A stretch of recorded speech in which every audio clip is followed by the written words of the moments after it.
오늘 우리 함께 하나님의 말씀 보겠습니다. 잠언 31장 1절에서 31절 말씀 우리 함께 보도록 하겠습니다. 잠언 31장 1절에서 31절, 잠언의 제일 마지막 장입니다.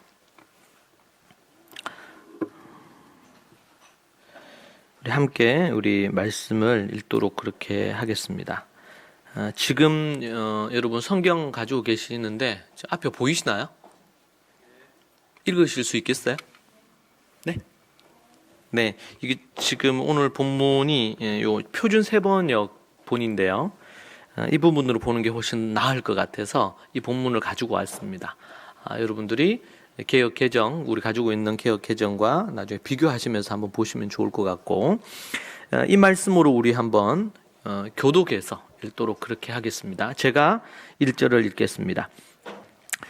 르무엘 왕의 잠언, 곧 그의 어머니가 그에게 교훈한 말씀이다.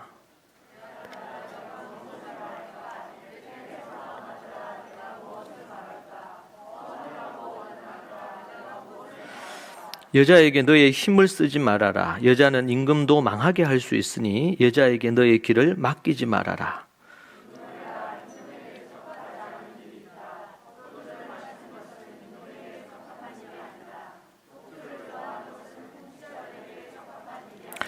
술을 마시면 법을 잊어버리고 억눌린 사람들에게 판결을 불리하게 내릴까 두렵다.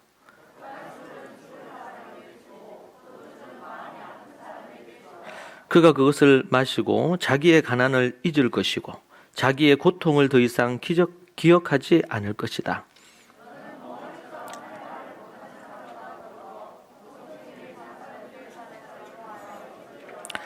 너는 공의로운 재판을 하고 입을 열어 억눌린 사람과 궁핍한 사람들의 판결을 바로 하여라.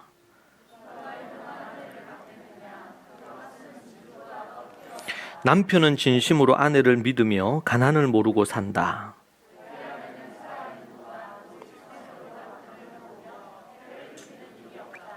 양털과 사물 구에다가 부지런히 손을 놀려 일하기를 즐거워한다.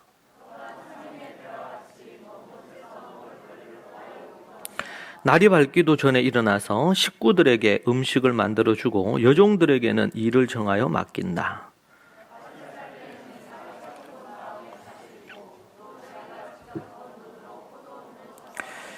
허리를 단단히 동여매고 억센 팔로 일을 한다. 한 손으로 물레질을 하고 다른 손으로는 실을 탄다.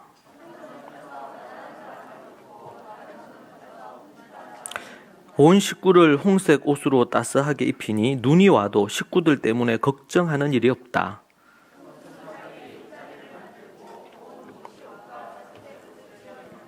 남편은 마을 놀러와 함께 마을 회관을 드나들며 사람들의 존경을 받는다. 자신감과 위험이 몸에 배어 있고 미래에 대한 두려움이 없다.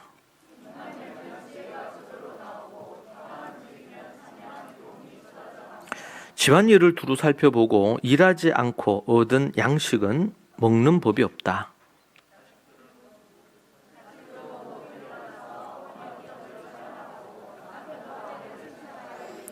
덕을 끼치는 여자들은 많이 있으나 당신이 모든 여자 가운데 으뜸이요 한다.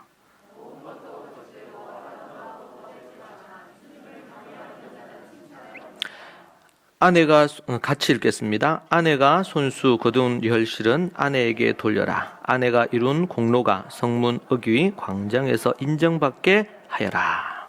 아멘. 좀 부담스러운 말씀입니다. 잠언 31장의 말씀. 네. 뭔가 이제 본문을 읽기만 해도 부담이 되는 말씀이죠. 제가 예전에 이 말씀으로 설교를 한번 한 적이 있습니다. 왜냐면 그 전까지만 해도 이 말씀으로 설교한다는 게 부담이었습니다. 그리고 또 이 말씀대로 과연 특별히 이 여성들이 살 수 있을 건가? 근데 제가 이제 이 교육과 관련돼서 연구하고 이스라엘에 다니고 또 특별히 유대인 여성들을 많이 만나면서 접하면서 또 그 집에 초대받아서 그 집에서 이제 절기도 지키고 이렇게 하면서 이 성경의 말씀이 이 옛날 말씀으로 구시대적인 말씀으로 이 시대에는 적합하지 않는 말씀이 아니구나라는 것을 깨달았고, 또 특별히 저에게는 여기 앞에 보면 이제 남성에 대한 4가지, 여성에 대한 21가지에 대해서 나오거든요. 그래서 제가 또 딸만 셋이잖아요. 그러니까 이게 딸들을 어떻게 교육해야 되느냐, 이것 때문에 오래전에 이 부분에 대해서 연구하면서 한번 설교한 적이 있고, 또 교회에 그진 2분의 1 이상, 3분의 2 가까이가 또 자매들입니다. 여성들인데 그 여성들을, 또 우리 딸들을 어떻게, 어떤 사람으로 키워내야 될 것인가, 이런 부분들에 대한 거, 어떻게 섬길 건가, 이런 부분에 대해서 생각을 했던 적이 있어서 그때 연구하면서 너무 놀라웠어요. 그때 가장 큰 건 뭐냐면 이 잠언 31장 10절에 나오는 그 현숙한이라는 단어로 번역이 돼 있죠. 개역이나 개역 개정에는. 오늘 표준 새번역에서는 유능한이라는 부분으로 번역이 돼 있어요. 제가 이 본문을 가지고 표준 새번역으로 가지고 온 이유가 좀 더 원어에 적합하게 번역이 돼 있어요. 그래서 가져왔는데 그때 너무 큰 감동을 받았어요. 그래서 예전에, 얼마 전인지 모르겠습니다, 아주 오래전에 설교를 했던 것 같습니다, 그때. 그리고 이번에 우리가 지금 성경과 돈과 관련된 거를 하면서 또 이 본문이 매우 중요한 본문으로 나왔어요. 그래서 이제 이거를 하다가 그 토다의 삶에서는 다루지 않았던 본문인데 이 부분에 대해서 중요하게 다루어야 될 부분, 성경과 돈이라는 주제에 있어서도 매우 중요한 본문으로 다루어야 되기 때문에 제가 연구를 해서 이런 거 함께 나누려고 합니다. 오늘 제목은 유능한 남녀의 25가지 특징이다, 그렇게 제가 제목을 잡아봤습니다. 잠언 31장은 잠언의 결론입니다. 결론. 잠언 1장 부분이 서론이 되겠죠. 서론이라면 잠언 31장 마지막 장은 잠언의 결론이다 라는 부분입니다.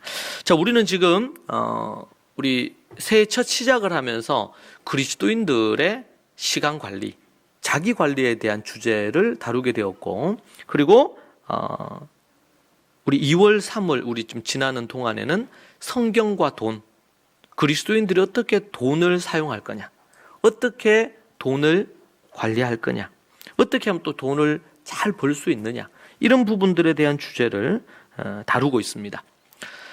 지금까지 그진 한 10년 가까이 되는 시간 동안 우리는 그런 주제들보다 이제 절기에 따르는 주제를 다루긴 했지만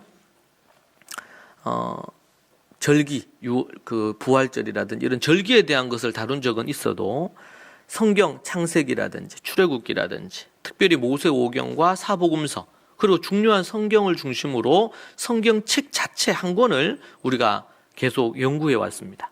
그리고 지금도 우리가 이제 요한계시록을 연구하던 중에 잠시 이 주제를 우리가 다루고 있는 중이기도 합니다.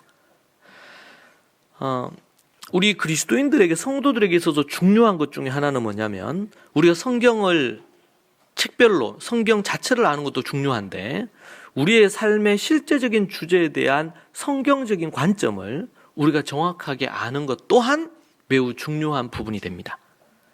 그래서 실제적으로 우리가 어떻게 살아야 되느냐, 소위 말해서 어떻게에 대한 얘기를 할 때 그것은 삶의 구체적인 하나하나 영역이 되겠죠. 그럼 그 영역에 대한 구체적인 이 법을 우리가 아는 거 중요하고요. 제가 지금 토다의 삶, 우리 2월달, 3월달, 4월달 한 주 정도까지도 이제 그게 좀 돈에 대한 얘기를 할 수도 있을 것 같긴 한데, 그걸 이제 연구하고 또 제가 이제 그것을 여러분에게 가르치고 설교하고 또 제가 그걸 갖고 실제로 제가 또 적용하고 저희 가정의 가계 그리고 재정 계획 이런 부분에 대한 걸 쭉 다시 검토를 하게 되고, 그리고 돈 씀씀이가 어땠는지 다시 좀 점검하고, 그리고 계속 이제 연구하면서 이제 3월 달이 되면 좀 더 실제적인 얘기를 하지만 그런 부분들에 대한 부분들을 접하면서 하나님께서 물질과 관련된 또 그리고 돈과 관련된 또 성경적인 비즈니스와 관련된 갖가지 많은 이런 정보라든지 이런 것들을 이 시즌에 새롭게 접하게 되는 것을 많이 경험합니다. 하나님께서 또 깨닫게 하시기도 하고 또 어떤 사람들을 만나기도 하시고 또 어떤 정보를 발견하기도 하시고 특별히 이 성경과 돈에 대한 것들을 다루면서 그러한 것들을 특별하게 접한다는 것은 하나님의 특별한 은혜이지 않나 이런 생각을 또 다시 하게 되고요. 자, 그런 부분에서 우리가 하나님 앞에서 하나님이 원하시는 뜻에 대한 구체적인, 그래서 우리가 이제 보면 십계명도 그렇고 율법이라는 부분이 실제적인 것에 대한 지침을 우리에게 주는 것이죠.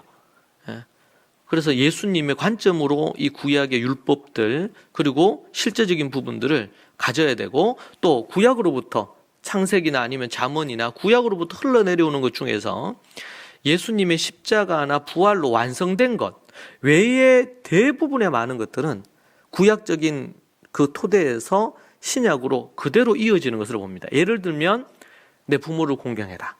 이것은 예수님이 또 얘기하잖아요. 율법주의라든지 아니면 또 이런 것에 빠져서 왜곡돼 있는 그런 부분에 대한 것에 대해서 예수님이 얘기하죠. 코르반을 얘기하면서 너희들이 하나님께 드렸다 하면서 실제적으로 부모 공경을 제대로 안 하는구나. 그것을 아주 맹렬히 비판하셨습니다. 그래서 부모를 공경해야 돼. 이거는 뭐예요? 3500년 그 전에 기록됐던 모세를 통해 기록됐던 그때나 지금이나 아니면 그 이전에 아담 이후로 영원히 변하지 않는 우리 주님이 재림하시는 그때까지 변하지 않는 부분입니다. 하나님의 법은 세상은 이게 업신여기죠.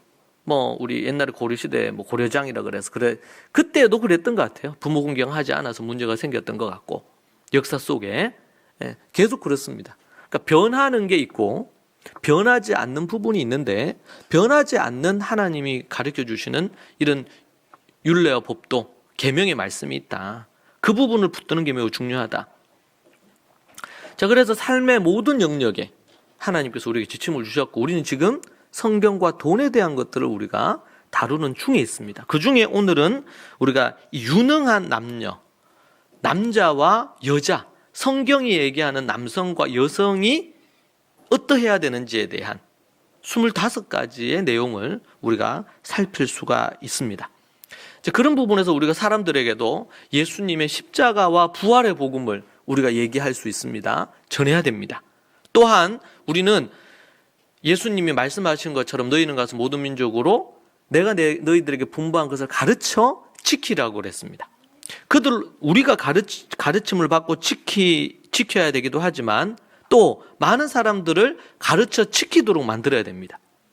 때로는 가정에서 어려움을 겪거나 뭐 부부 사이에 부모 자식 사이에 가정이 갖고 있는 어려움의 문제 있죠. 근데 그것을 성경이 우리에게 지침을 준단 말이죠. 그것에 대해서 1차적으로는 배워야 되고 두 번째는 제가 지금 고민이 이 성경과 돈에 대한 걸 가르쳤어요. 근데 여러분들이 이걸 은혜를 받고 있는지 제대로 깨닫고 있는지 이게 제가 알 길이 없잖아요. 두시의 은사가 약해서 딱 보면 알아야 되는데 제대로 못 깨닫고 있구나 뭐 이러면 이제 그래서 하나님께서는 이런 예배를 통한 아니면은 또 메시지를 듣는 것 있고요. 또 이제 하나는 그것을 우리 이제 셀 그룹에서 그것을 나누고 그리고 또 교제하고 이렇게 하는 가운데서 그게 어떻게 실제화되어지는지 부분에 대한 거 그리고 이제 우리가 이제 예배가 있으면 셀 그룹이 있고 또 하나가 이제 학교입니다. 학교 우리 그 바라 학교 뭐 이런 유앙겔리온이라든지 뭐 이런 게 있잖아요. 이것은 학교의 개념이에요. 스쿨이에요.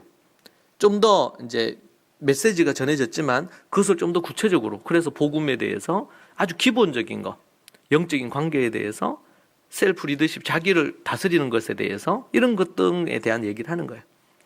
제가 이제 그전에도 고민이 됐던 게 이런 부분들에 대한 걸 해야 되는데 좀 더 실제적인 부분도 이 학교 스쿨 안에서 다루고 싶더라고요.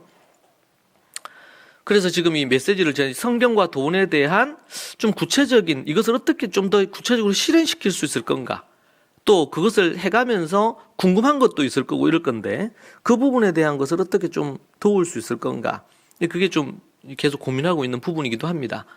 그래서 그거를 요즘 워낙 이제는 이 SNS도 발달을 했고 또 유튜브나 이런 것도 그렇고 발달한 부분들이 있으니까 그런 부분들을 어떻게 활용을 해서 실제적인 좀 도움에 대한 것들을 줄 수 있지 않을까. 이제 그런 부분에 대한 고민이나 기도를 하는 중입니다. 오늘 우리가 다루는 주제는 어떻게 하면은 성경적인 남성이 되고 여성이 될 거냐, 성경적인 남편이 되고 아내가 될 거냐에 대한 부분인데 그 속에 이제 돈이라는 부분도 함께 이 부분이 묻어 있어요. 그래서 그 부분에 대해서 여러분과 함께 나누려고 합니다. 앞에서 얘기한 것처럼 그 부분이 메시지로 우리가 알고 그 메시지를 실제적으로 우리 안에 내면화하는 부분에 있어서 우리 셀에서 나누는 거라든지 함께 하는 거 너무 중요한 부분입니다. 또 하나는 뭐냐면 또 실제적인 부분에 대해서 스쿨에서 배우는 부분도 함께 필요합니다. 그래서 제가 여러분들에게 저한테 매주마다 몇몇 분들이 이제 영혼의 일기, 원래 우리 바라 아카데미 안에 그런 것들을 하도록 훈련을 하죠. 영혼의 일기 쓰는 거, 뭐 깨달은 거 하는 거. 그걸 저한테 매주 보내시는 분이 있어요. 그럼 거기에 대해서 제가 어떤 부분은 답을 해주기도 하고 또 조언을 하기도 합니다. 그런 것을 통해서 이제 실질적으로 이 말씀이 어떻게 내 안에 자리하고 그렇게 해야 될 거냐. 그러기 위해서 뭐예요? 영적인 관계 안에서 때로는 조언을 듣고 도움을 받고 함께 기도하고 함께 배우고 이런 어떤 과정이 필요합니다. 그러니까 교회는 배움의 집입니다. 배움의 집. 그래서 초대 예수님 당시에 미드라시라 그랬어요. 배움의 집이다. 베이트 미드라시. 배움의 집이다. 그리고 또 하나는 뭐야? 교회는 모임의 집이다. 라고 그렇게 베이트 크레세트. 이거는 뭐냐면 이제 모임, 예배 이런 의미를 갖고 있어요. 모인다. 또 하나는 배운다. 그러니까 교회에는 예배하는 것과 학교의 기능이 함께 있어야 됩니다. 근데 이제 한국 교회도 그렇지만 세계 교회도 지금 제가 최근에 들으니까 수년 전에 통계가 뭐냐면 영국의 크리스찬 인구가 5%라고 해요. 5%. 그게 100%였잖아요. 기독교 국가였고. 근데 지금은 5%.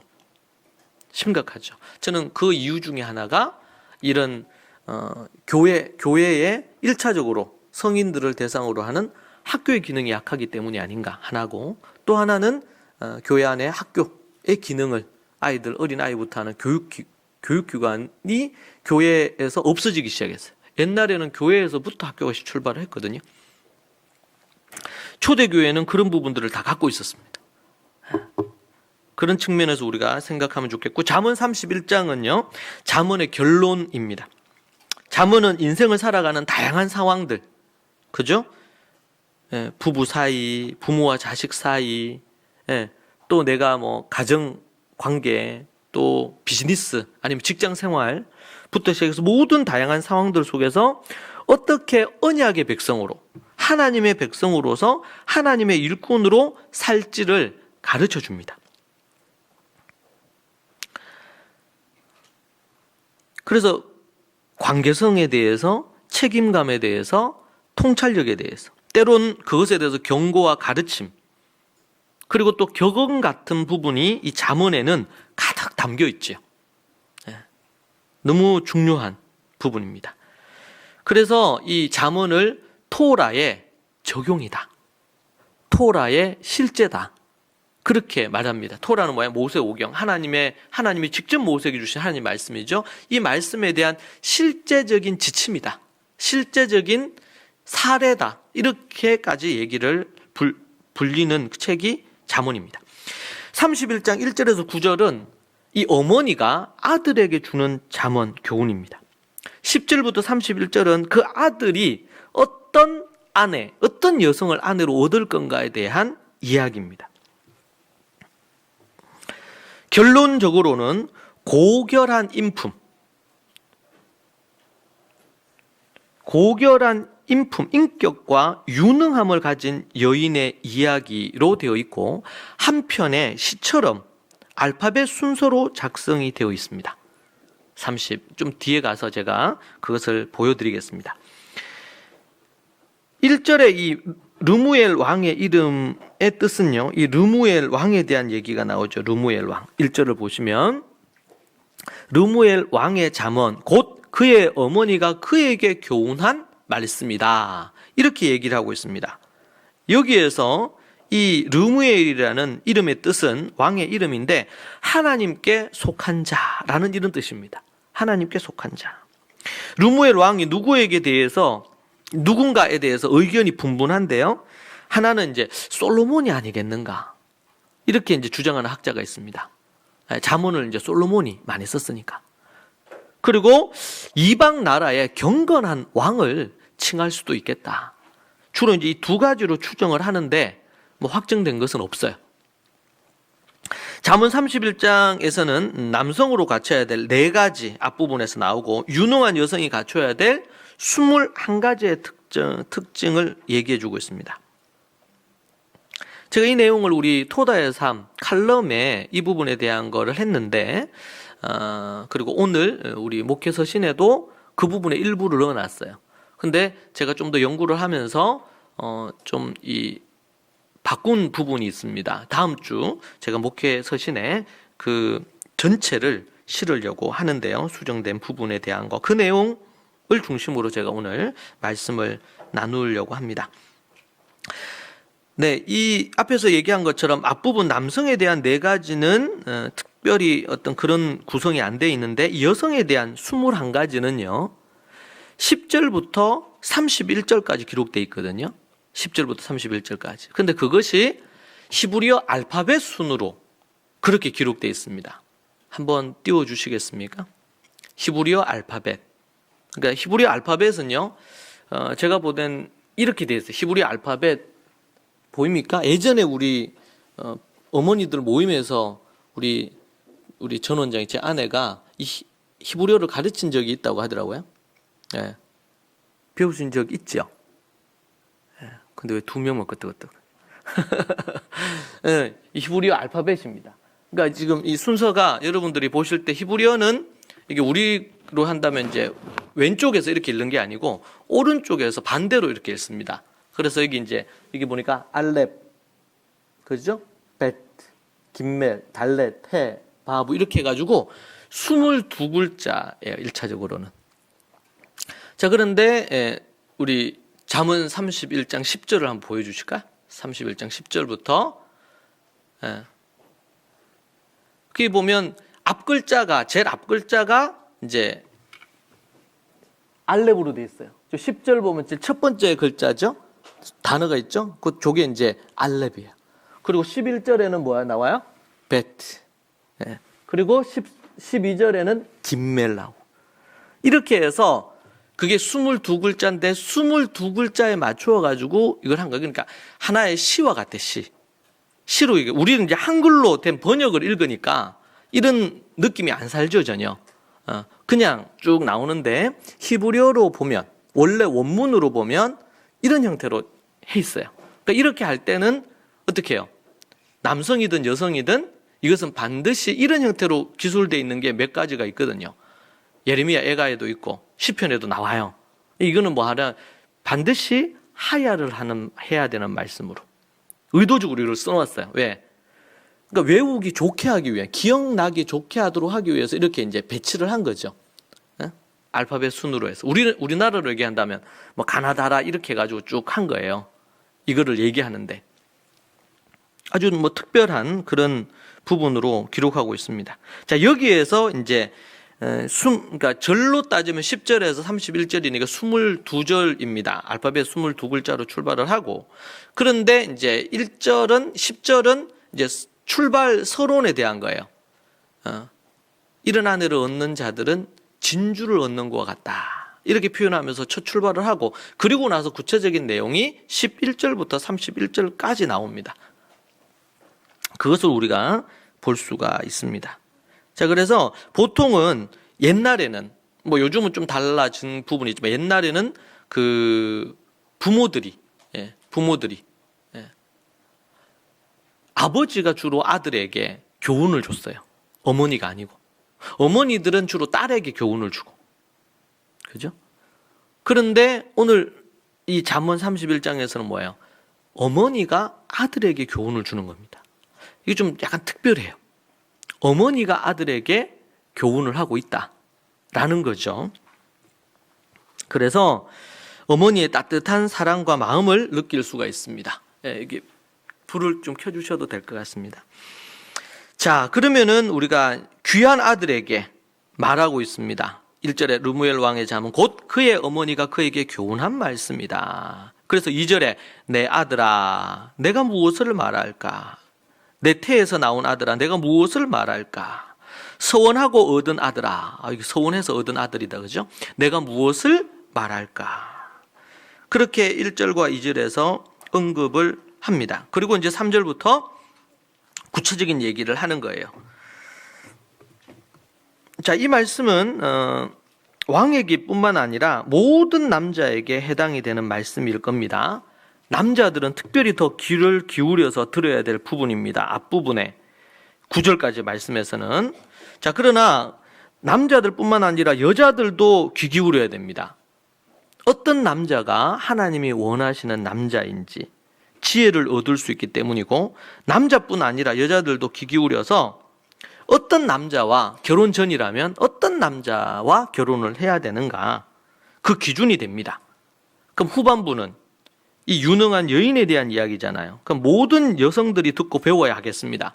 물론 남자들도 깊이 생각해야 됩니다. 왜냐하면 어떤 여인을 아내로 맞을 것이냐 라는 부분에 대한 가르침을 얻을 수 있기 때문이지요. 여러분, 여자든 남자든 여자는 남편을 잘 얻어야 되고 남자는 아내를 잘 얻어야 되죠. 왜냐하면 인생에 있어서 가장 큰 거, 직업이나 아니면 뭐 공부하는 학생은 대학이나 이런 것보다 더 중요하고 중요한 것이 있다면 그것은 어떤 남자와 결혼하고 어떤 여자와 결혼할 거냐. 그것이 그 인생을 완전히 바꿔놓습니다. 그래서 정말 어떤 경우는 믿음이 좋았던 처녀 때는, 근데 결혼하고 나서 믿음이 없는 남편을 만나면서 믿음을 많이 잃어버리는 경우도 있고, 또 어떤 남성은 믿음이 어떤 여성은 믿음이 안 좋았는데 남편을 만나면서, 믿음 좋은 남편을 만나면서 변화가 일어나기도 하고, 그건 역으로도 동일하겠죠. 그런 부분에 있어서 인생에 있어서 참으로 중요한 것 중에 하나가 결혼인 것 같아요. 결혼. 가정이 참 중요한 부분이 될 겁니다. 자, 그런 부분에서 이제 3절부터 구체적으로 보면 첫 번째는요, 어떤 남성이 그 부분이 이제 되어야 되느냐, 남성들은. 자, 여기서 우리가 한 가지 주의할 것은 이 남성, 여성에 대한 걸 배우면서 어떤 이들은 열등감을 가져요. 이거 할 때마다 내가 여기 좀 부족하구나. 개개인마다 다 깨달음이 올 거 아니에요. 제가 지금 25가지를 얘기하면은 감동이 많이 이렇게 오면서 깨달음이 오고 찔림도 올 거예요. 그럴 때 열등감이나 좌절감은 건물입니다. 그런 것들이 약간 마음에서 일어나려고 한다. 그건 당장 주 예수의 이름으로 끊어버려야 돼요. 여성들도 그래. 특별히 여성들에 대해서 지금 이게 지금 쓴 교훈이 어머니가 아들에게 썼잖아요. 본인도 여성이라. 그래서 여성에 대해서는 21가지나 얘기를 했어요. 지금 알파벳 순서를 따라가지고. 아주 세밀하고 구체적입니다.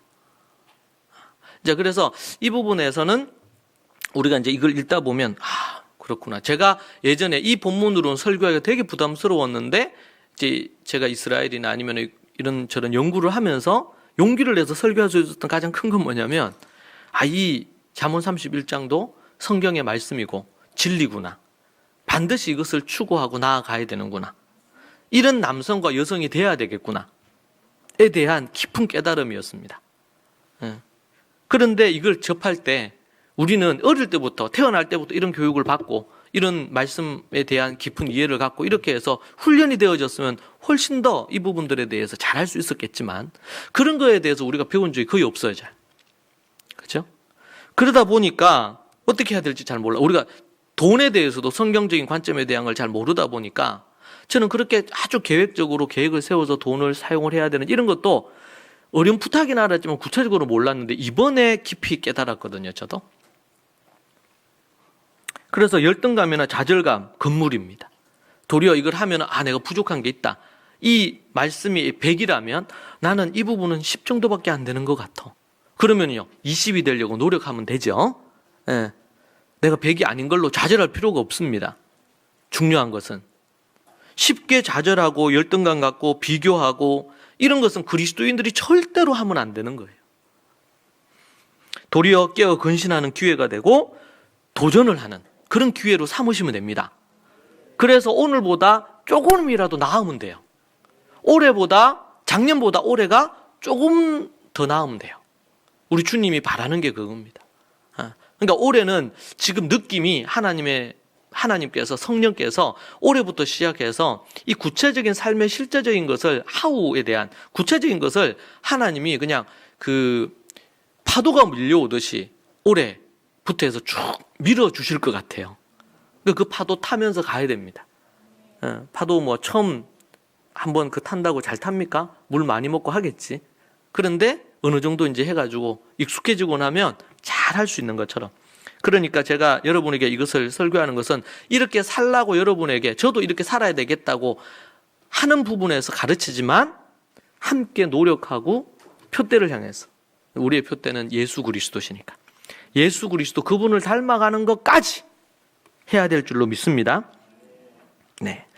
자, 그래서 첫 번째 부분들 이것은 남성에 대한 이야기뿐이고 여성에 대한 이야기지만 이 본문은 궁극적으로 잠언 전체에 대한 얘기니까 결론이니까 하나님의 언약의 백성으로서 그리스도인들이 살아야 될 삶의 모든 지침 25가지를 얘기해 준 거예요. 그러니까 남성, 여성 1차적으로는 어머니가 아들에게 얘기하는 거지만 이것이 우리 그리스도인들에게는 어떤 거라고요? 우리가 갖춰야 될 삶의 인격과 지침, 삶의 지침이다. 25가지다. 첫 번째는요. 여자에게 힘쓰지 않는 남자가 돼야 된다. 남자는 오직 한 사람의 아내에게만 마음을 두고 그녀에게 힘을 써야 돼요. 3절 여자에게 너의 힘을 쓰지 말아라. 여자는 임금도 망하게 할 수 있으니 여러분 이 여자가 임금도 망하게 할 수 있다는 거예요. 임금도. 여자에게 너의 길을 맡기지 말아라. 우리 특별히 형제님들, 우리 남성들 생각해야 됩니다. 왕은 왜 여자에게 힘을 쓰면 안 되느냐? 헛된 욕망이나 방탕함을 경계하라는 메시지입니다. 남자가 여자를 밝히거나 음란에 빠지면 인생은 파멸로 가게 돼 있습니다. 비가 적당히 내릴 때 비는 인간에게 유익을 줍니다. 그러나 홍수가 지속되면 산사태가 나고 다리도 소실이 되어서 큰 어려움을 겪습니다. 성욕이라는 것은 가정과 부부 사이의 울타리 안에서만 이루어져야 되는 하나님이 주신 선물입니다. 그런데 이 가정을 넘어서서 이제 문제가 생길 때 그것은 홍수로 인해서 범람해서 파괴되는 것처럼 똑같은 결과를 만들어 옵니다. 그러니까 성욕, 이 욕구는 하나님이 주신 선한 겁니다. 그런데 이것이 부부와 가정이라는 울타리, 부부라는 울타리를 넘어서는 순간 그것은 사단의 도구가 되고 하나님의 심판이 대상이 되는 겁니다. 특별히 왕이 만약에 그렇게 한다. 그럼 어떻게 될까요? 나라가 망합니다. 나라가. 대표적인 인물이 솔로몬입니다. 여러분 여기 등장하는 이 왕이 르무엘이 이 솔로몬이라는 이런 학자들도 있는데 이 솔로몬이라면 이제 솔로몬은 실패한 부분이 될 겁니다. 왜냐하면 솔로몬은 처와 첩이 1000명입니다.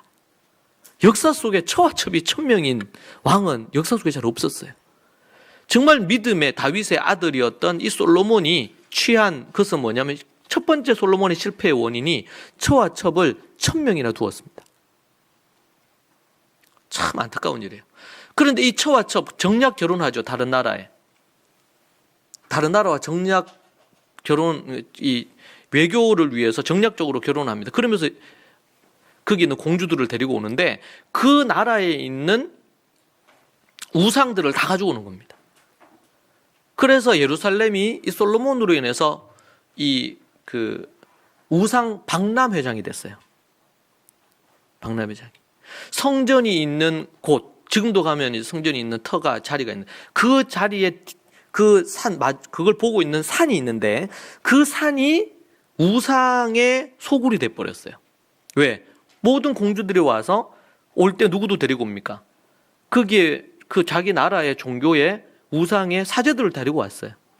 그리고는 뭐야? 공주니까 권력이 있고 하니까 거기에 산당 하나씩을 차지를 하면서 거기에서 자기가 믿는 신에게 제사를 했단 말이에요. 이것을 누가 허용했냐면 솔로몬이 허용합니다.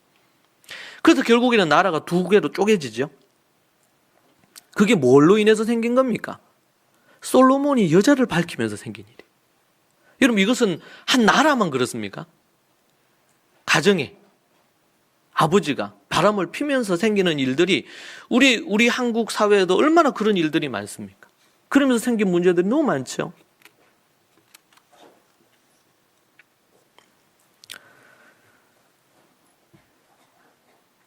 북쪽 이스라엘, 남쪽 유다로 나뉘게 된 근거기도 합니다. 하나님이 남자를 만드시고 가정의 남편으로 세우시면 그 남성은 아내를 이끌고 자녀들을 이끌어줘야 됩니다. 이 남편은 아내를 섬기고 자녀들을 이끌어줘야 돼요. 그리고 가정이 천성을 향해 가도록 이끄는 역할을 해야 됩니다. 그런데 남편이 하나님의 이끄심을 받아 아내를 섬기고 자녀를 이끌지 못하고 하나님과의 관계가 이 남성이 그런 부분들이 생기면 여러 가지 문제들이 발생을 합니다. 부부 사이에도 가정에서도 자녀들과의 관계에서도 여러 문제들이 발생하게 돼 있습니다. 때로는 믿음이 없거나 아니면 또 믿음이 이제 약한 이런 남편이 있을 수 있고 믿음이 있는 아내가 있을 수도 있어. 먼저 믿음을 가진 경우도 있을 수가 있겠죠.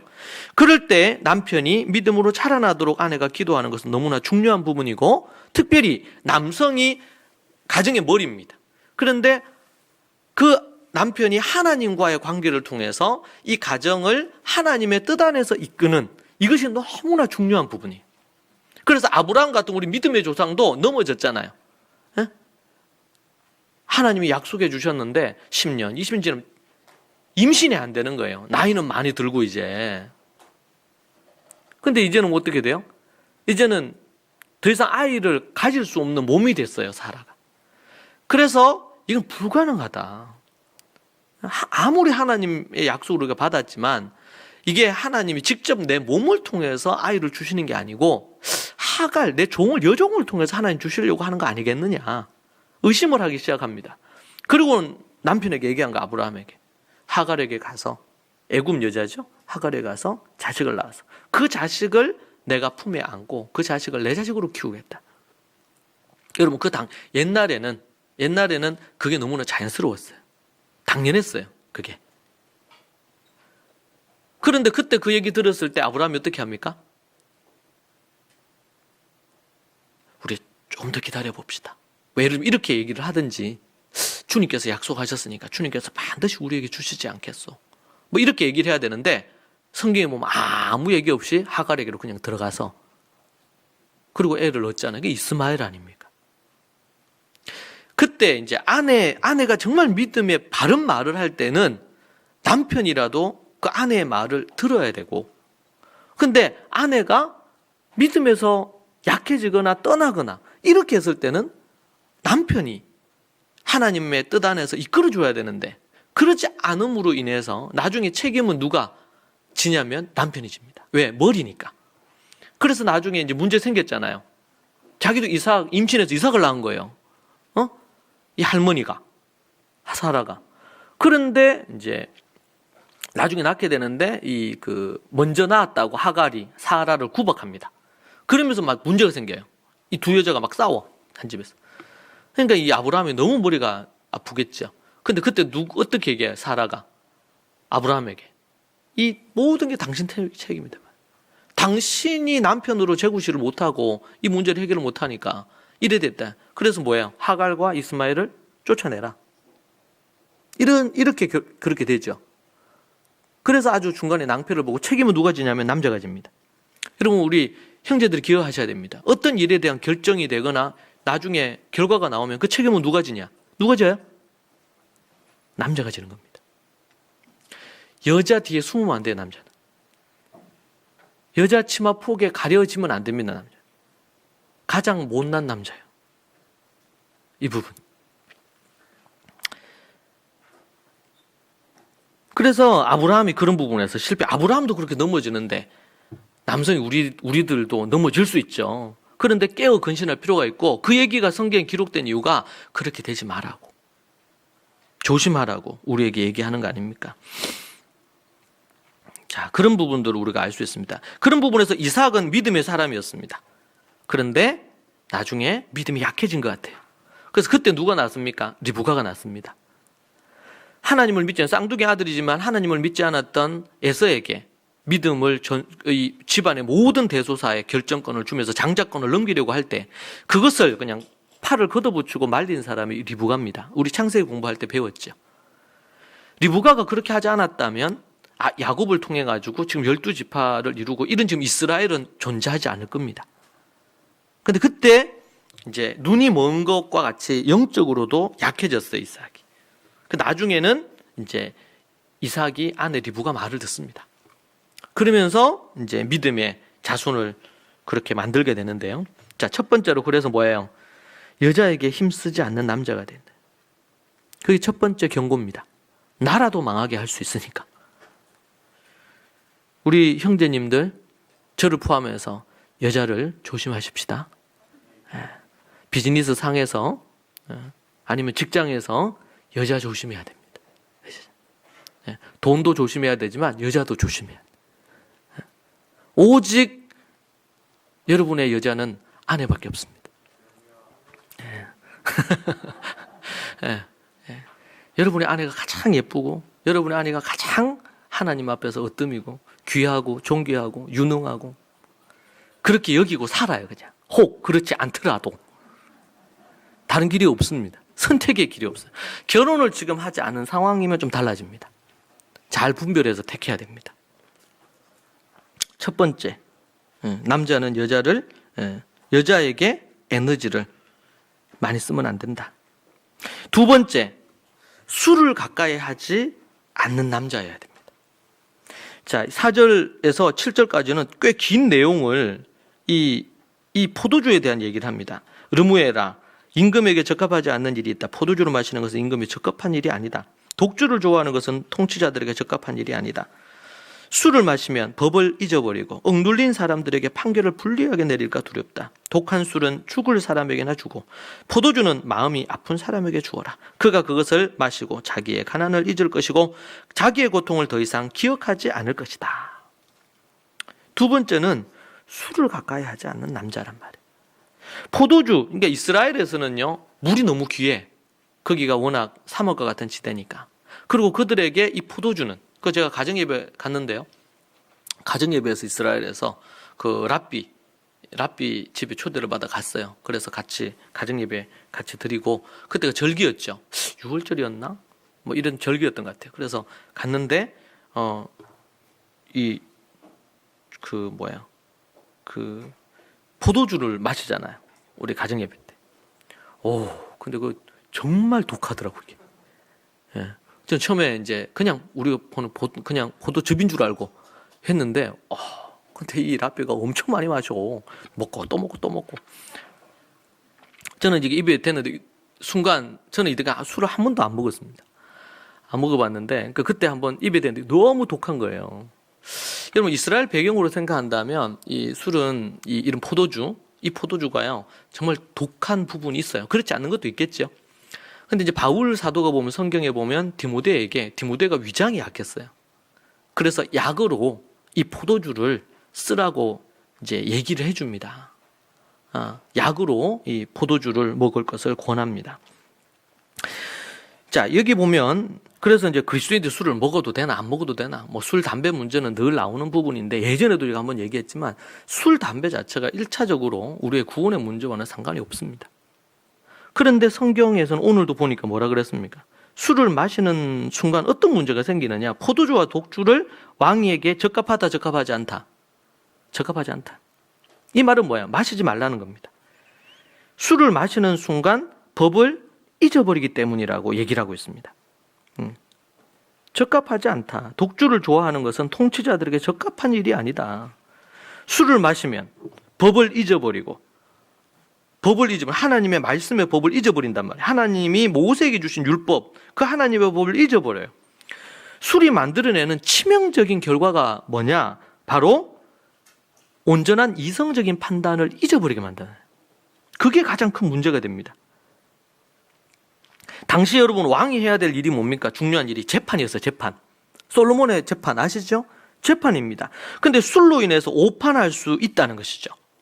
하나님의 징계를 낳게 되고 억울한 사람들에게 잘못된 판결을 내려서 원성을 사게 되죠. 그럼 백성들이 그 왕을 신뢰하지 않아요. 나중에 큰 문제가 생기고 또 뭐예요? 반역이 일어날 수 있어요.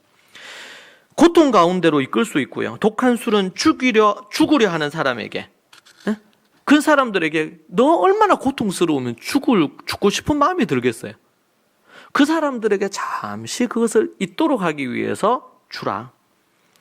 마음이 너무 고통스러우고 아파. 잠시 그 포도주를 먹고 독주를 먹고 잠시 그 고통을 잊을 수 있으면 유용하다 정도로 말하는 겁니다. 이유는 가난으로 인해서 죽으려 하는 자의 잠시 가난이 있고 고통으로 슬픔에 빠진 자가 그 고통을 일순간이라도 잊을 수만 있으면, 좋기는 믿음으로 그 어려움과 고통을 넘었으면 제일 좋죠. 그런데 여러분, 성경에서 우리에게 그런 법을 주지만 그 법을 준다고 해서 율법주의적으로 그 모든 것들에 대한 것들을 하도록 하는 게 아니고, 만약에 그러기 어려울 때 빚을 지면 안 돼. 빚을 안 지는 게 제일 좋아요. 그런데 빚을 질 수 없는 상황들이 있어. 지금 시대 자체가 빚을 안 질 수가 없는 상황들이 생긴다든지, 아니면 가뭄이 와서 애굽에서 요셉이 그 일을 할 때 어떻게 너무 가뭄이 들어가지고 이걸 자기의 것을 팔지 않으면 안 되는 거예요. 빚을 지지 않으면 안 되는 상황이야. 우리 그리스도인들이 자칫 잘못하면요, 지나친 원칙주의자가 될 수 있어요. 지나친 원칙주의자. 이것은 성경이 얘기하는 게 아닙니다. 원칙은 있어야지. 그러나 원칙주의자라는 건 뭡니까? 무조건적으로 모든 부분에 대한 원칙대로만 하려고 하는 겁니다. 근데 성경은요, 빚을 지지 마라 얘기하지만 또 한면으로 뭐예요? 빚진 자들은 이렇게 해야 되고, 돈을 빌려준 자는 이래야 되고, 빚진 자는 어때? 빚진 자는 반드시 그걸 갚으려고 애를 써야 되고, 또 돈을 빌려준 사람은요, 혹여 그것을 받지 못할 것을 생각하며 빌려주라는 거예요. 근데 이걸 어떤 원리나 원칙으로 가져오면 안 됩니다. 우리 그리스도인들끼리는 성경에 돈 거래하지 말아야 돼 있죠, 그리스도인들은. 그런데 정말 어려운 부분에서 누굴 돕는다. 그럼 어떻게 해야 돼요? 내가 받지 못할 수도 있다는 것을 생각하고 주든지. 왜? 인생은 모르잖아요. 그리고 빌린 사람은 어떻게 해야 돼요? 내가 굶어도 그것을 갚을 마음으로 빌려야 된단 말이에요. 이게 뭡니까? 이 양쪽의 부분에 있어서 매우 현실적인 거죠. 이게 원칙은 빚지지 말아야 돼. 그런데 현실적인 부분에 있어서 어떻게 할 건지에 대한 얘기도 함께 해주고 있단 말이에요. 우리가 이런 부분에 대한 이해가 우리가 필요해요. 안 그러니까 아주 유아기적인 걸 한다면, 그럼 술을 보면 안 되나? 성경이 술 취하지 말라 그랬지, 술을 먹지 말란 말은 없잖아. 부태해가지고 술과 관련되거나 아니면 담배와 관련되거나 아주 지나치게 유치한 질문들이 너무 많단 말이에요. 그러니까 하나님의 의도가 어떤 부분인지, 그러니까 그런 부분에서 아주 인간적이에요, 성경은. 가난으로 인해서 죽음을 생각하는 사람, 견디기 어려운 고통이 있는 사람, 그 사람이 술을 먹어요. 그러면은 욕하지 마세요. 두세요. 기도해 주세요. 근데 그 술이 문제를 해결하진 않죠. 잠시 그것을 잊을 뿐이야. 그럼 어떻게 해요? 해결책이 필요하겠죠. 진짜 필요한 부분은. 그런데 우리나라는 거의 전 세계적으로 이 알코올을 정말 많이 먹어요. 알코올 중독자들 그래서 많고요, 또. 왜? 어렵고 힘들거나 이럴 때 술로 이 모든 문제를 자꾸 다루니까. 정말 힘들고 어려울 때 그냥 한번 먹는 거 하고, 정기적으로 일주일에 정해놓고 먹는 거 하고, 이건 다르죠, 전혀. 알코올 중독자들이 정말 많아요, 한국에는. 잘못된 판단을 내릴 수 있습니다. 술에 취하면은 자기 몸을 가누지 못할 정도로 술을 먹게 되면 성적인 범죄에도 노출이 될 수도 있고, 갖가지의 많은 이런 문제들을 이어지게 하는 문제들을 발생시킵니다. 돌이킬 수 없는 죄에 늪에 빠지기도 하고요. 그렇게 한 번의 실수가 돌이킬 수 없는 재앙을 불러오기도 하고 가정이 깨어지기도 하고 이런 상황들은 많이 봅니다. 사업적인 큰 손실을 입게도 됩니다. 한 번의 실수가. 그리고 정말 좋았던 또 평생 아름다웠던 관계가 깨어지기도 하는 그런 문제들도 발생을 시킵니다. 자, 그래서 이제 술, 이 부분은 어떤 잘못된 정욕과 욕망 이런 부분에 대한 경고입니다. 세 번째는요, 자신의 일에 집중하는 남자입니다. 앞에서도 얘기한 것처럼 왕은 공의로운 재판을 해야 되거든요. 그런데 술을 먹으면 판단력이 흐려져. 근데 그 술을 정기적으로 먹어. 중독이야. 그러면은 판단이 오판이 한 번이 아니고 계속 되겠죠. 그러면 왕으로서의 역할을 제대로 못하는 겁니다. 왕이 그렇다면 우리는 뭐 직장인이든 아니면 또 뭐예요? 사업을 하든 아니면 뭐 다양한 직업을 갖고 있잖아요. 근데 그 직업이 술로 인해서 문제를 일으킬 수 있다는 거예요.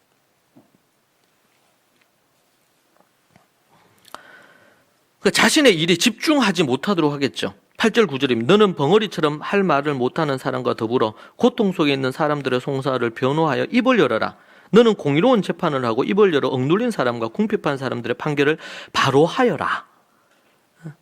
자신에게 맡겨진 어떤 그 일, 사명이라고도 할 수 있겠고 소명이라고도 할 수 있겠죠. 그 일을 제대로 해내라. 그것을 우리에게 말해주는 겁니다. 자신의 직무를 올바르게 행하고 특히 억눌리고 가난한 약자들을 도우라는 겁니다. 왕이 해야 될 너무나 중요한 일이죠. 이것을 만약에 하지 않는다, 그러면 안 되죠. 여러분, 이제 일 중독에 또 빠지면 또 안 돼요. 한국은 일 중독자들에 또 많아요. 그래서 일 중독에 빠져 가정을 돌보지 않거나 문제가 되죠. 여러분, 최근 지난 한 1년이요. 어디 나갈 수가 없잖아.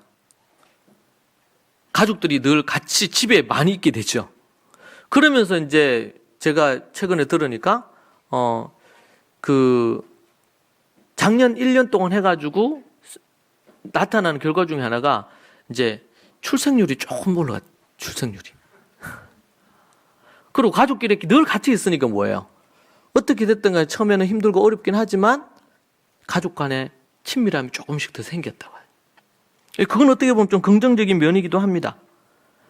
그런데 이제 우리가 일에 집중한다는 것은 일은 잘하고 자신의 어떤 필요한 부분들을 제대로 해낸다는 의미가 있는 거고, 일 중독에 빠져서 다른 부분들을 소홀히 한다는 이런 부분은 아닐 겁니다.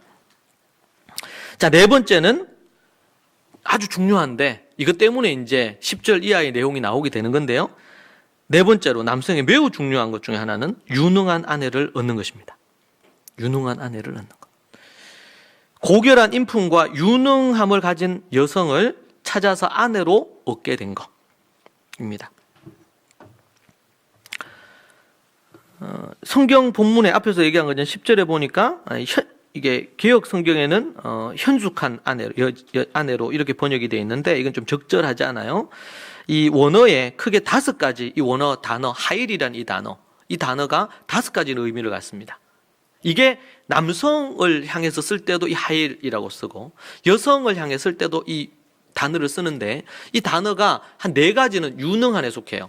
뭐 포스, 군대, 아미 이런 것처럼 능력 이런 의미로 씁니다. 그리고 이제 한 가지가 뭐냐면 이제 소위 말해서 현숙한, 덕이 있는 이런 의미예요. 그러니까 이 지금 오늘 나중에 이제 10절 이하의 내용을 보면 얼마나 더 유능한지에 대한 얘기가 나오는데, 그것과 더불어 그 유능함의 바탕이 뭐냐면 좋은 성품, 인격이더란 말이죠. 이 2가지, 고결한 품이 있는 인품과, 인품이라고 할 때 인격과 품격이죠. 인품과 유능함을 가진 아내를 얻는 것입니다. 이 부분. 자, 우리 정리를 해보죠. 남성을 어떻다고요? 첫 번째, 어떤 남성이어야 돼요? 네? 여자에게 힘쓰지 않는 남성. 2번째는요? 네? 술을 가까이 하지 않는 남성. 3번째는 자신의 일에 집중하는 남성. 4번째는요? 네, 고결한 인품과 유능함을 가진 여성을 아내로 얻는 남성. 남자들에게 아주 대표적인 4가지. 너무 중요한 부분이에요. 그래서 여러분 혹시 이 술을 끊을 수만 있으면 제일 좋지만 뭐 담배도 그렇고 이게 중독적인 게 있으니까. 그런데 그렇게 하기가 많이 어렵다면 조금씩 줄여가시는 게 너무 필요하고요. 네. 그리고 또 뭐야? 이게 여러분 이제 결혼한 분들에게는 유능한 아내를 이 부분은 해당이 안 돼요. 이미 아내를 얻었으니까. 또 다른 유능한 아내를 찾으면 안 됩니다.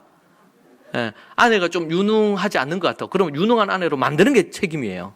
이제 끝났어. 게임이 끝났어, 이제. 근데 아직 결혼 전은 우리가 이제 찾을 수는 있어요. 그렇다고 해서 너무 또 높은 기준이 있으면 찾기 어려울 수도 있겠지. 남성이든 여성이든. 이제 그런 부분에서 이제 우리의 기준을 얘기해 주고요. 유능한 여인에게 있어서 21가지를 좀 짧게 훑어볼게요. 첫 번째는 10절입니다. 10절은 이게 누가 유능한 아내를 맡겠느냐 얘기하면서 말하고 있습니다. 이건 서론적인 얘기예요. 10절 내용이. 누가 유능한 아내를 맡겠느냐. 그 값은 진주보다 뭐하다? 뛰어나다. 앞으로 얘기하는 21가지의 특성을 가진 여성은 진주보다 귀하다. 정말 그래요? 한번 봅시다. 첫 번째는 남편은 진심으로 아내를 믿으며 가난을 모르고 산다. 믿을 수 있는 여성. 남편이 믿을 수가 있어. 아내를. 근데 이게 뭐와 관련돼 있어요? 가난을 모르고 산다 그랬잖아요. 여러분, 아내가 어떻게 하느냐에 따라서 가난의 여부가 어느 정도는 결정되는 거예요. 100%는 아니겠죠. 남편에게도 책임이 있겠죠. 근데 가난을 모르고 살게 만들어요. 그 말은 뭡니까? 남편이 열심히 바깥에서 일을 하고 이렇게 해가지고 그렇게 한 부분들에 대한 거. 나중에 보면 여성도 일을 합니다. 여성도 일을 하는데 그리고 그만큼 남편이 믿을 수 있을 만큼 그런 아내를 얘기합니다. 첫 번째는 믿을 수 있는 여성. 두 번째는요. 그의 아내는 12절에 살아있는 동안 오직 선행으로 남편을 도우며 해를 입히는 일이 없다. 이렇게 얘기했어요. 아내가 남편에게 해를, 물론 남편도 아내에게 해를 입히면 안 되겠죠. 그건 당연한 것입니다. 왜? 남자가 머리니까 도리어 섬기고 돌보고 이끌어줘야 돼요. 그래서 에베소서에 뭐야? 보양한다 그랬죠. 보호하고 양육해야 될 책임이 남편에게 있습니다. 아내를 보호하고 양육해야 돼요. 양육한다 그랬어요. 아내를 키운단 말이에요. 자식만 키우는 게 아니고 남편은 아내를 키워야 돼. 예.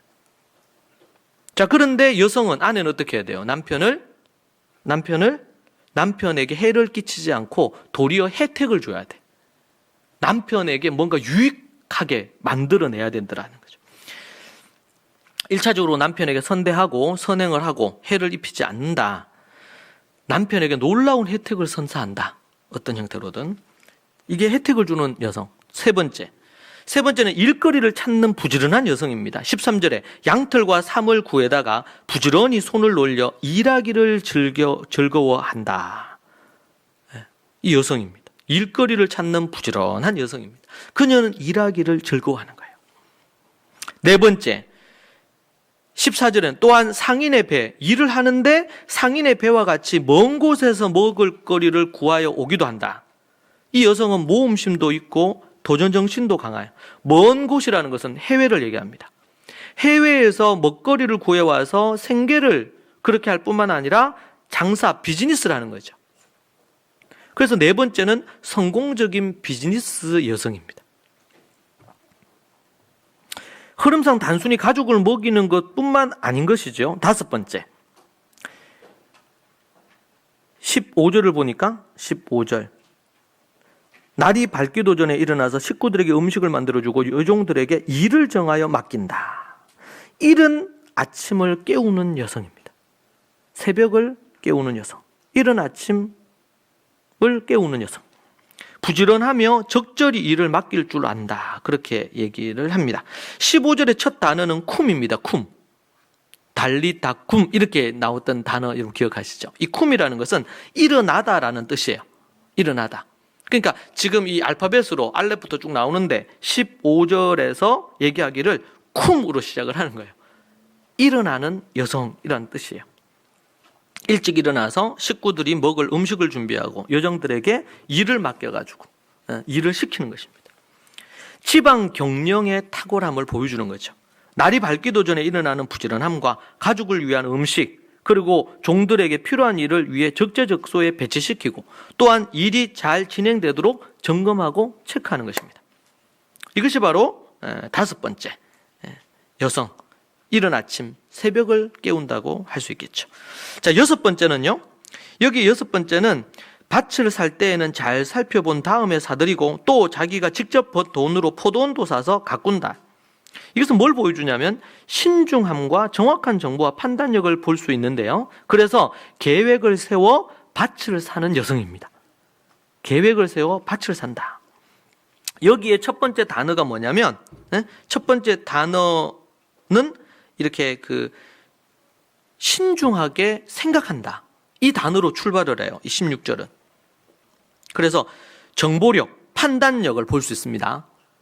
신중함과 더불어 정보를 잘 찾아서 올바른 판단을 하는 것입니다. 발품을 팔고 관련된 정보도 철저히 분석해서 가장 적합한 밭을 사는 것입니다. 이는 현대로 한다면 뭐예요? 사업을 위한 부동산을 사거나 부동산에 투자를 하는 것입니다. 부동산을 구입하고 투자하는 것이죠. 장사를 위해서 또는 투자의 명목으로 땅을 사는 것입니다. 직접 돈을 벌어서 그 돈으로 뭐예요? 직접 돈을 벌어서 그 돈으로 포도원을 사는 거예요. 직접 돈을 벌고 나름 자기 일이 있고 그 돈으로 또 뭐예요? 모아서 포도원을 사는 거죠. 포도밭을. 밭과 포도원의 매입은 어떤 명목인가 생각할 때 매입한 포도원은 단순히 정원을 가꾸기 위한 게 아닙니다. 지금 포도원은 이스라엘의 주 사업이 포도밭에서 포도를 재배해서 포도주 사업이에요. 제가 이스라엘 갔을 때 그 유명한 이제 포도밭이 있는데 뭐 나봇의 밭도 있고 이런 게 있잖아요. 그게 다 주로 포도밭이거든요. 근데 거기 가면 정말 큰 웅덩이가 있어. 그 위에서 포도를 넣어서 일꾼들이 밟고 이렇게 하고 그러면 그것이 이제 내려가서 밑에 큰 웅덩이가 있는데 탱크 같은. 현대 탱크는 아니지만 이런 큰 거기에 포도주가 모이는 거예요. 그걸 떠서 이제 상품으로 만드는 것이죠. 근데 그 일을 하는 겁니다. 그 일을 위해서 뭐가 필요한 거예요, 지금? 계획을 세워서 땅을 사야 돼. 그래서 그 포도밭을 일구어서 거기에서 수익을 내는 것입니다. 이쯤 오면 이제, 자매들이 힘들 수 있어요. 네. 제가 앞에서 서두에서 얘기했잖아요. 열등감 가질 필요 없고, 하나하나 이제 배워서 앞으로 향후 5년, 10년 해서 이제 우리 자매들은 잠언 31장에 이 유능한 여인으로, 남성들도 그런 유능한 남성으로. 여러분, 여성들만 그렇겠습니까? 남성도 이게 똑같이 동일하게 필요한 거겠죠.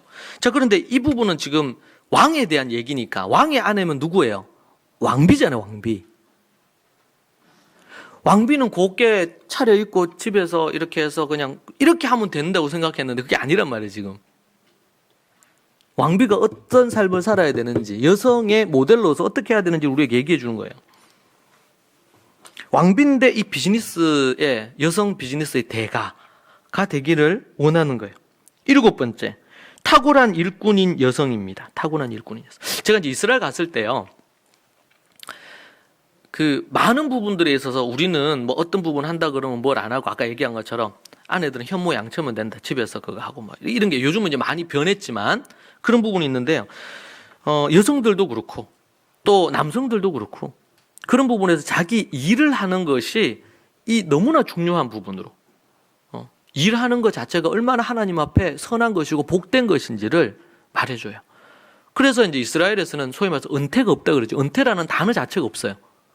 은퇴라는 단어 자체가. 왜? 숨이 붙었으면 죽을 때까지 하나님의 말씀도 연구하고 또 뭐예요? 손을 움직이고 발을 움직여서 일을 하는 거예요. 그러니까 이런 문화가 이제 미국의 이제 바탕의 문화가 돼서 이제 뭐 볼런티어로 일을 한다든지 나이가 아주 백발의 노인인데도 그렇게 이제 하는 것을 봅니다. 자, 7번째 탁월한 일꾼인 여성입니다. 이건 17절을 볼까요? 허리를 단단히 동여매고 억센팔로 일을 한다. 지금 이게 남자를 얘기하면서 얘기한 게 아니에요, 지금. 여성입니다. 허리를 단단히 동여매고 어떤 걸 할 때 우리가 탁 동여매고 뭐 어떤 걸 딱 시작을 하잖아요. 억센팔이에요, 억센팔. 억센팔로 일을 한다. 17절의 첫 단어가 하가르라는 단어인데 이거는 띠를 띈다. 단단히 허리를 쪼여맨다. 이런 뜻이거든요. 허리를 단단히 동여매고 아침에 일찍 일어나서 가족의 그걸 위해서 허리를 단단히 동여매고 억센팔로 일을 한다. 남성들도 쉽지 않을 수 있는데요. 근데 그녀는 허리를 단단히 매고 억센팔로 거침없이 일하는 것입니다. 대충 하는 것이 아니고 이 말은 철저하고 탁월하게 어떤 일을 해낸다. 대장부처럼 한다는 것입니다. 아내들이 자녀를 기르거나 그들을 위해 무언가를 하려 할 때 웬만한 남성보다 훨 셉니다. 강합니다. 그래서 여성은 약하지만 어머니는 강하다. 이런 말이 있잖아요. 그 맞는 말입니다. 8번째. 18절에 보니까 사업이 잘 되는 것을 알고 밤에도 등불을 끄지 않는다. 그래서 여러분 이 18절의 첫 단어를 찾아보면 타암이라는 단어인데 이건 맛봤다라는 단어입니다. 맛봤다. 깨달았다 이런 뜻이에요. 뭘 깨달았어요? 지금 18절 문맥을 보니까 일이 잘 되는 거, 사업이 잘 되는 걸 깨달은 거예요. 자, 그러면 그 사업이 잘 되는 것을 깨달으면 뭐 해야 돼요? 소위 말해서 세상에서 얘기하잖아요. 물 들어올 때 노 젓는다고.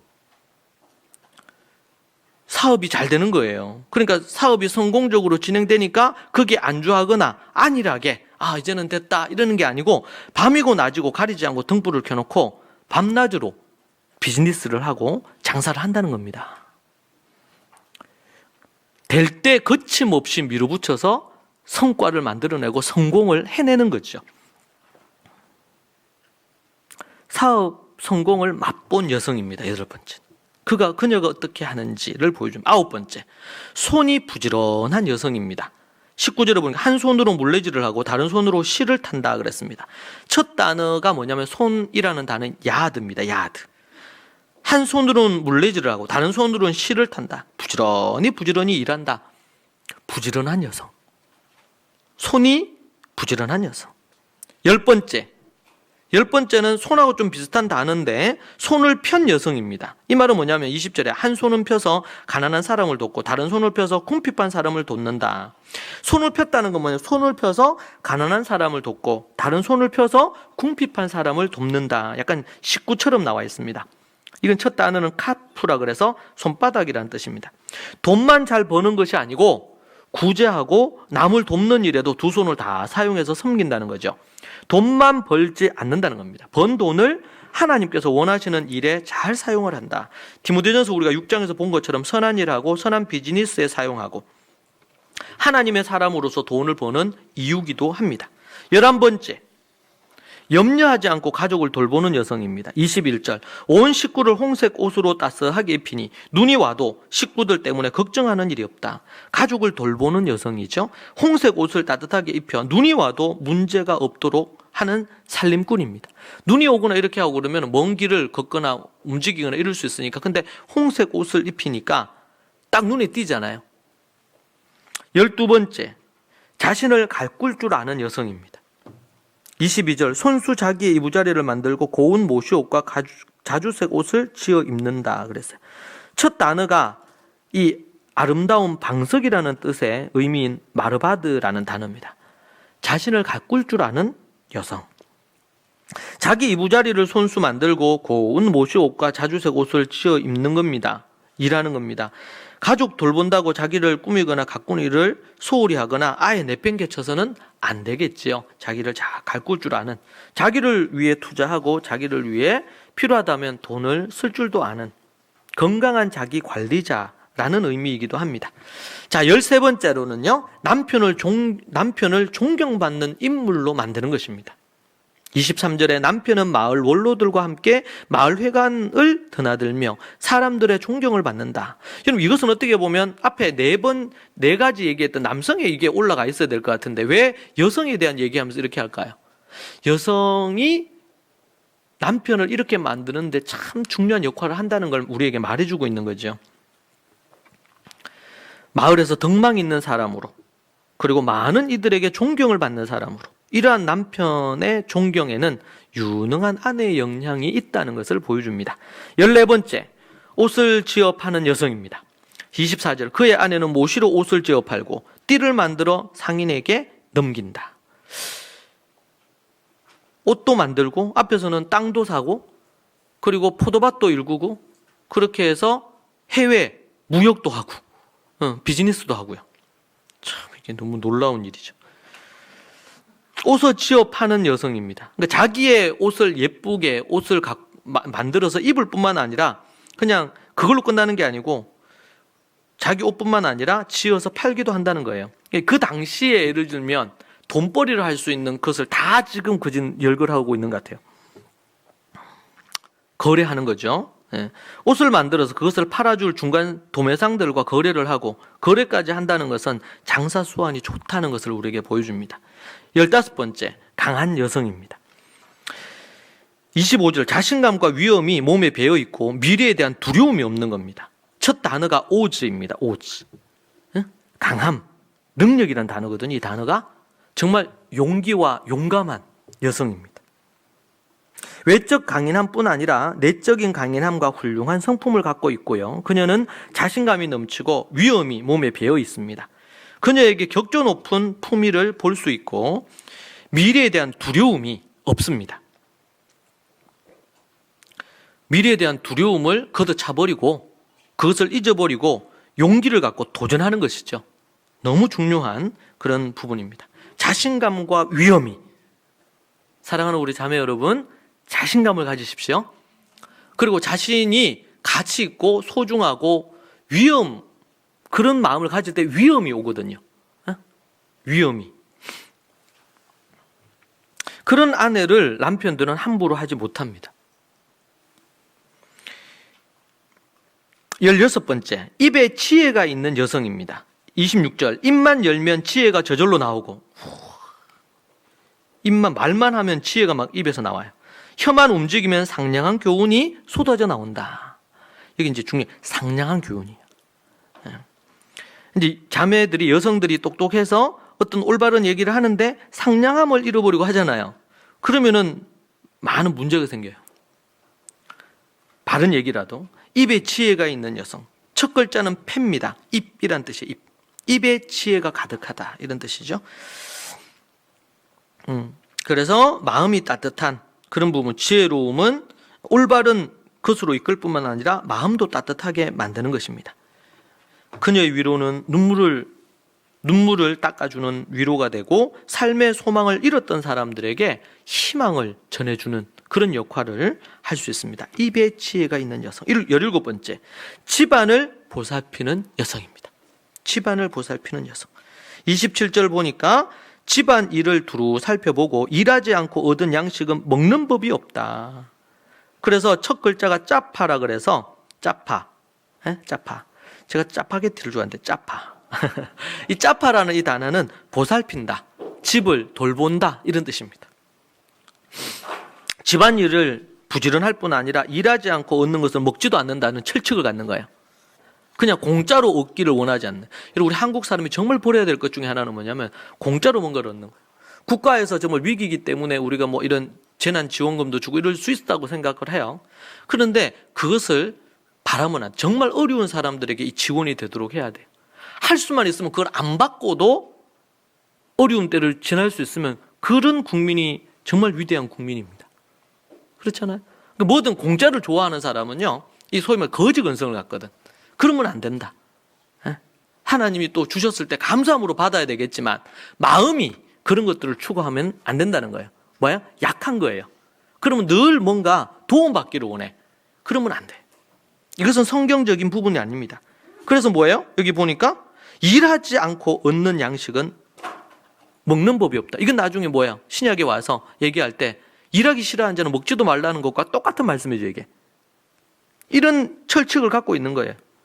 그래서 여러분 공짜 좋아하면 안 돼요. 정말 어렵고 힘들 때 하나님이 까마귀를 보내서 주실 때 그때는 자존심을 내려놓고 감사함으로 받아야 됩니다. 이게 건강한 태도예요. 그런데 그렇지 않음에도 불구하고 그냥 땀 흘려 일하지 않고 뭔가를 얻으려고 하는 거, 이건 안 된다. 18번째, 자식들이 일어나 존경과 갈채를 보내는 여성입니다. 28절, 자식들도 모두 일어나서 어머니 업적을 찬양하고 남편도 아내를 칭찬하여 이르기를 자식들에게 존경과 사랑을 받는다. 자식뿐만 아니라 남편에게도 칭찬을 또 받는다 그랬죠. 자식들은 어머니에게 존경과 감사, 사랑의 노래를 부르는, 그래서 가정예배 드릴 때 아내를 위한 노래, 어머니를 위한 노래 있죠. 그 노래를 부르면서 자녀들이 어머니의 그것에 공로에 감사를 표현하는 겁니다. 자식들은 어머니에게 존경과 감사, 남편은 아내에게 덕을 끼치는 여자는 많으나 당신이 모든 여자 가운데 으뜸이요. 우리 가정예배 드릴 때 이제 축복하고 나서 요 문구를 제가 아내한테, 당신은 여성들 중에 뭐 이러면서 제가 이 톤으로 해서 얘기를 합니다. 서로 아내가 그런 모습이 좀 부족하더라도 계속 선포해서 얘기해 줘야 돼요. 그럴 때 그런 모습이 돼. 아내들도 그래요. 남편이 책임감이 강하고 자기 일에 열심히 보고 자기 일에 좀 열심히 아닌 것 같아. 뭔가 어때 절제를 좀 못하는 것 같아. 그럼에도 불구하고 그렇게 될 줄로 믿고 당신은 그런 남자예요. 그런 남편이에요. 그런 아버지예요. 막 이렇게 얘기를 해줘야 돼. 그러면은 저도 남자지만 다 알아요. 아닌 거. 근데 그래야 되겠구나. 이런 마음을 좀 다진단 말이에요 또. 근데 그런 줄 아는데 당신은 하는 일마다 이렇게 이제 얘기를 하면 이 남자가 자존심 상해. 힘들어. 그러면 하고 싶다가도 방에 들어가서 혼자 이제 동굴로 들어가는 거죠. 그러면 안 된대. 난 이게 아내들이 그렇게 얘기할 때는 남편이 그렇게 됐으면 좋겠다 싶어서 얘기하는데 그런 식으로 말하면 남자들이 움직이질 않아요. 도리어 내가 원하는 반대로 잡고 간단 말이지. 자, 19번째는 덕성이 있어 남편이 으뜸으로 여기는 여성입니다. 29절, 덕을 끼치는 여자들은 많이 있으나 당신이 모든 여자 가운데 으뜸이요 이러잖아요. 남편에게 인정받는 여성이라고 볼 수 있습니다. 덕성이 있어 남편이 으뜸으로 여기는 아내, 여성인 부분이죠. 20번째, 거짓되고 헛된 것이 무엇인지 아는 여성입니다. 30절, 고운 것도 거짓되고 아름다운 것도 헛되지만, 여러분 특징을 보세요. 지금 20번째까지 나왔어요. 이제는 한 가지 더 남았는데 20번째까지 나오면서 여러분 이 세상에서 어떤 여성이 정말 좋은 여성이에요? 남자들에게 인기가 최고인 여성이 어떤 여성이에요? 네? 예쁜 여성. 네? 얼굴이 예쁜 여성. 몸매가 예쁜 여자. 네? 청바지가 잘 어울리는 여자. 뭐 이런 여자. 이게 세상에서 얘기하는 얼굴이 얼마나 예쁘냐, 피부가 얼마나 고우냐, 얼마나 몸매가 좋으냐. 여러분 그런 내용 여기 있어요, 없어요? 없잖아요. 자기를 좀 꾸민다. 여기에 좀 그건 있죠. 자기를 잘 가꿀 줄 안다. 그런데 우리는 그런 걸 보면서 우리 그리스도인들도, 남성들도 아니면 여성들 중에서도 그런 사람들이 있어요. 그런 여자를 꿈꿔. 그러니까 성형 천국에 우리나라는. 전 세계에서 우리나라에 성형하러 와요. 성형 기술이 최고예요. 근데 여러분, 그것은 성경이 얘기하는 아름다운 여성이 아니에요. 그러니까 그렇게 여성에 대한 이미지가 기준이 되니까 여성들도 자기가 그렇게 되려고 막 몸부림치고 뭐 얼굴도 자꾸 고치고 또 고치고 또 고치고. 네. 남성들이 또 그런 여성을 찾아. 그리고 그걸로 사람들을 등급 매겨. 대학생들이 그 뉴스에 나왔잖아요. 단톡방에서 남자들끼리 자기 동료, 그분들 외모로 다 판단하고. 아주 수준이 낮고 저질스러운 거거든요, 그런 게. 그러니까 세상에서는 그런 기준밖에 없어. 왜? 말씀이 없으니까. 하나님의 절대적인 진리인 말씀이 없다 보니까 그게 당연하다 생각해요. 근데 교회를 다니는 사람들조차도 그렇게 한다는 거는요, 그 삶이 그리스도를 쫓는 삶이 아니에요. 세속을 쫓는 삶이죠. 그런데 이 여성은 어떤 여성이에요? 30절에 고운 것도 거짓되고 아름다운 것도 헛되지만 주님을 경외하는 여자는 칭찬을 받는다. 이걸 아는 거예요, 여성이. 고운 것 할 수 있는데 자기 피부도 가꾸고 이렇게 하는 거 필요하죠, 여성. 이게 필요 없다는 게 아닙니다. 필요한데 그러나 그것은 뭐예요? 진짜 아름다움이 아니다. 영원하지 않다. 아름다운 것도 헛되다. 세월이 지나고 이렇게 하면 어떻게 돼요? 네. 나이가 들고 이렇게 하면서 그 예뻤던 피부도 여러 부분들도 변하는 거예요. 몸도 영원하지 않단 말이지 이게. 우리가 잘 관리하고 가꿔야 되지만 영원한 것이 있고 그렇지 않은 게 있는데 그걸 아는 여자예요. 그러니까 그걸 추구하는 거죠. 거짓되고 헛된 것이 무엇인지를 아느냐. 그래서 뭐예요? 주님을 경외하는 여자가 진짜 아름다운 여성이에요.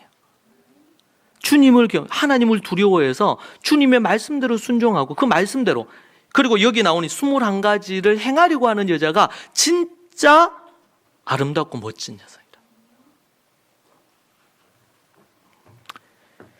그녀는 눈에 보이는 고운 것, 아름다운 것을 그것만을 추구하지 않습니다. 주님을 경외하면서 성숙해 가는 것에 자신의 삶의 목적을 둡니다.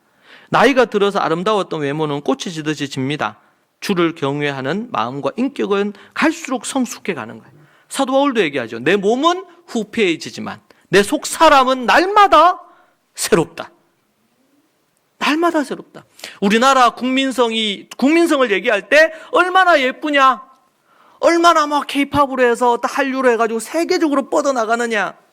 그게 아니고 한국인들의 심성이, 양심이 올바르냐, 그 사람의 생각들이 깊이가 있느냐. 21번째, 인정받는 여성입니다. 31절에 아내가 손수 거둔 결실은 아내에게 돌려라.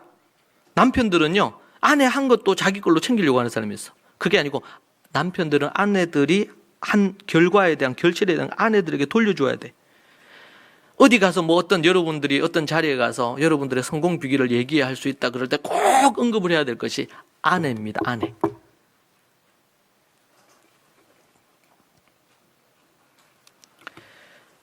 삶의 아름다운 열매를 맺는 것입니다. 당시 성문어귀라는 것은요, 광장을 뜻하는데, 이 광장은 그 마을에서 유지들이, 마을의 지도자들이 사람들을 모아놓고 얘기하는 장소예요. 그리고 재판이 이루어지는 장소이기도 합니다. 이스라엘에 가면 이런 구조를 볼 수가 있거든요. 자, 그래서 이 성문어귀와 광장이나 그 동네 전체에 소문이 나서 이 여인에 대해서 인정받는 거예요. 이 성경에 이런 인물 중에 어떤 인물이 있어요? 룻입니다. 룻이 외국에서 왔는데 시어머니를 잘 보필하고, 그리고 믿음으로 이 가문을 잇고져 왔다는 걸 알았어요. 그리고 하나님을 잘 섬기는, 주를 경외하는 여자로 알았어요. 그래서 보아스가 그 마을 전체에 소문이 났죠. 그 동네, 그 도시 전체에 소문이 난 거예요. 인정받는 여인. 지금으로 얘기한다면 유튜브나 각종 매체에서 이 여인에 대해서 나올 수도 있어요. 미담에 대해서. 어머니는 왕인 아들에게 유능한 이 여자, 좀 더 정확히 표현하면 그 성품이, 고귀한 성품을 갖고 있으면서 유능함을 가진, 능력을 가진 여성입니다. 이런 여성을 아내로 맞아야 된다. 그렇게 얘기를 하는 것입니다. 어머니는 왜 이렇게 길게 아내에 대해서, 어떤 여성을 아내로 선택할지에 대해서 기준을 얘기할까요? 역대 왕들이 어떤 여자를 아내로 택했겠어요? 예쁜 여자. 그렇지 않습니까? 그런데 성경은 우리에게 그렇게 말하지 않는단 말이죠. 어머니도 여성입니다. 근데 그 어머니가 아들에게 이런 얘기를 하는 겁니다. 마음에 담겨있는 정말 귀한 거 아니겠어요? 이 어머니가 자신이 이런 여성이 되기 위해 또 노력했을 겁니다. 그죠? 그 어머니를 보고 자랐을 겁니다. 여기에 4가지 남성에 대한 거, 21가지 이 안에 여성에 대한 이 부분들은 우리 남성으로서, 여성으로서 우리가, 아니면 또 우리 자녀들을 어떤 남자로, 어떤 여자로, 어떤 아내와 어떤 남편으로 만들지에 대한 기준이 돼야 되겠죠. 우리 자신도 내가 어떤가? 이 25가지는 단순히 남성, 여성에게만 그렇게 나눌 게 아니고 우리 모두에게 적용돼야 될 그런 기준이 될 것입니다. 더 나아가서 하나님의 백성으로서 어떤 기준을 갖고 살 것이냐, 우리에게 말해주는 너무나 중요한 부분이 되겠습니다. 사랑하는 여러분, 우리가 이 말씀을 기준 삼아 한 가지 나는 보니까 여기에 21가지 모두 다 내가 너무 많이 부족한 것 같다. 그럼 오늘부터 여러분 한 가지씩 하루에 한 가지씩 생각해도 되고 한 주에 한 가지씩 해도 됩니다.